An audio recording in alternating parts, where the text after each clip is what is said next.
Good morning, everybody. It is Tuesday, and my day's not starting out so good. Really, it's nothing major, but I got in my truck this morning. I set my Nalgene water bottle and my coffee cup on the side of my truck bed on the rail there. Got in my truck and drove away, and realized halfway to work that I had left my coffee and water out there. Pulled over and looked, and they're gone. I've done this before, and they fell inside my bed, so I was able to recover them. This time they fell outside the bed, so they're on the street somewhere. I had to stop and get a regular plastic water bottle, which I hate doing.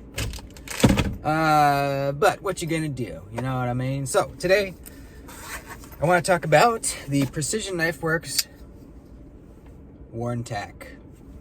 Now, there are things that I want to point out about this knife that require you to take very close looks at it. So I'm going to be putting in, editing in footage or possibly photos of the things that I'm talking about throughout the video. So if I'm talking about something and you want to see what I'm talking about, just wait a couple seconds. It's going to cut to a close-up of what I'm referring to.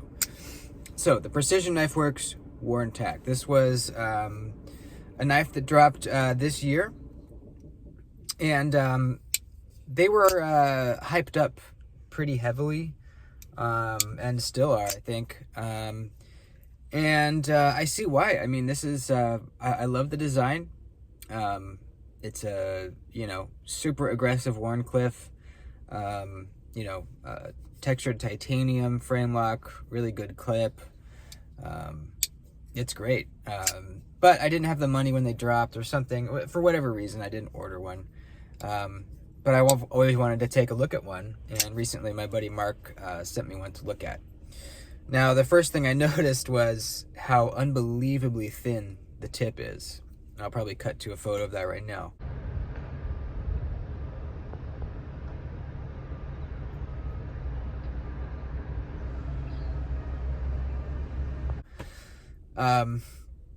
It's unbelievably thin. It's so thin to where he asked that I don't do the cut test on it because he was afraid of snapping the tip.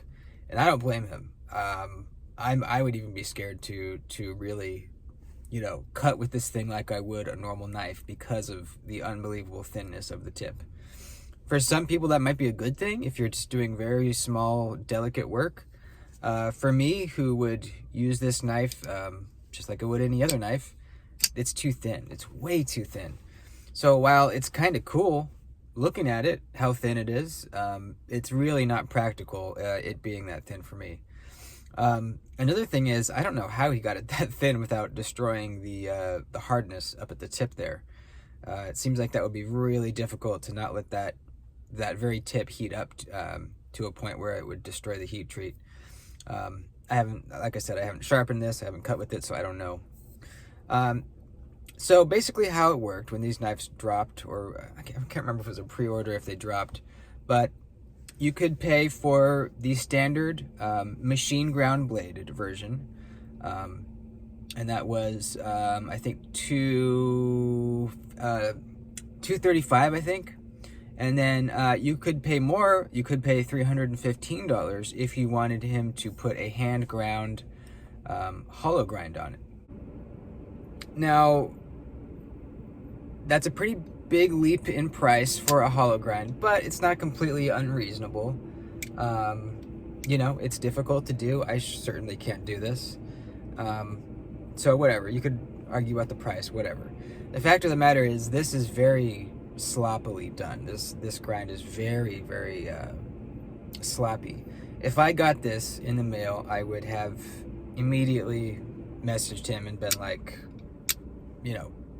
what's up with this? Can I exchange it for one of the machine ground versions? I'm going to put in pictures of everything right now, but if you look down into the sharpening choil from the top here, one side of the plunge grind is much lower than the other.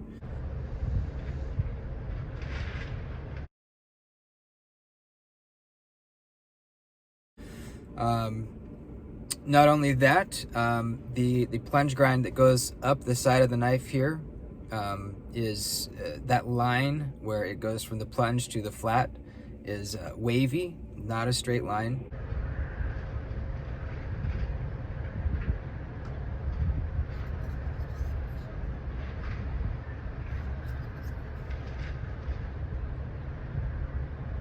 And then at the tip, because it is so unbelievably thin, the edge bevel actually stops about, I don't know, 3/16 back from the tip.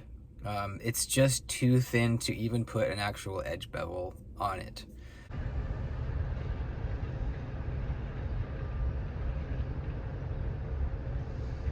It's on one side, you can see the edge bevel goes all the way to the tip, but on this side it doesn't. It stops. I mean, it starts fading and getting smaller about right here, and then about right here it's completely gone.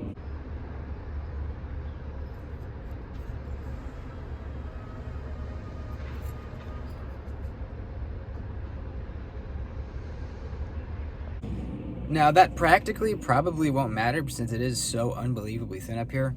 Like utility cutting, I don't think you would even notice that. But aesthetically, it's something that you notice, and at least for me, it would really bother me. Just the grind on this thing in general would really just bother me. It being not symmetrical, the lines not being crisp, and the edge bevel not even getting all the way to the tip. So, and this is not the only one that is sloppy. I brought this up in a live stream, and I think there was one person who said theirs was fine. This is all people that had the nightmare grind put on. But most of the people said that theirs were sloppy as well. And most people I've talked to said theirs were sloppy as well. But not all.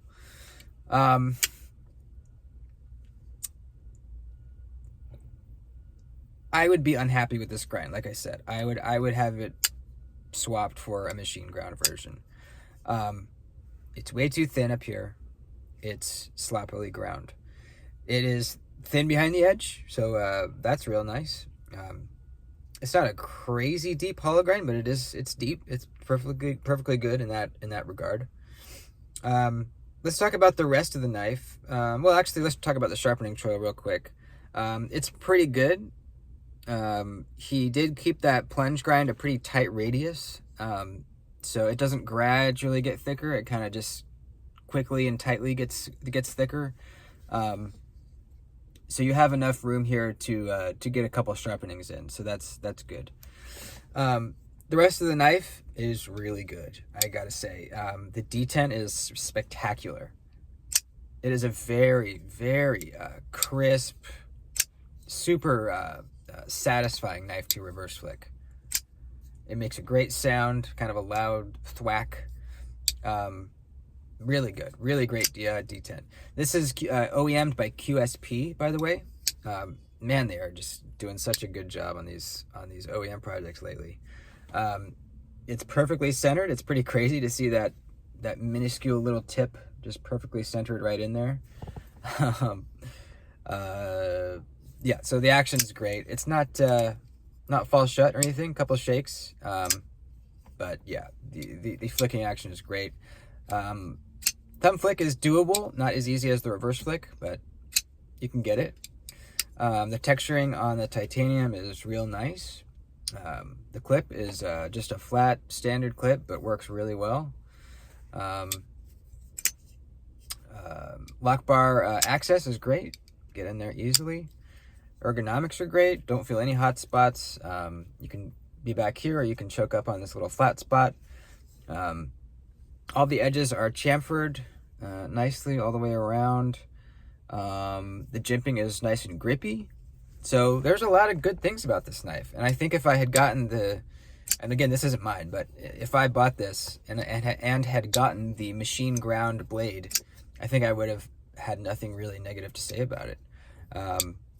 But I do need to bring up that this hand ground blade is done very sloppily. Again, it's not easy to do this. I can't do it. Not even close. If I tried to do this, it would look 100 times worse.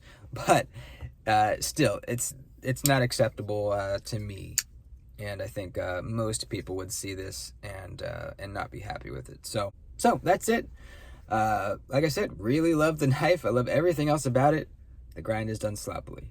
That's it. Love you guys. Please like the video before you head out. I'd appreciate it. And I'll see you next time. Peace out, dudes.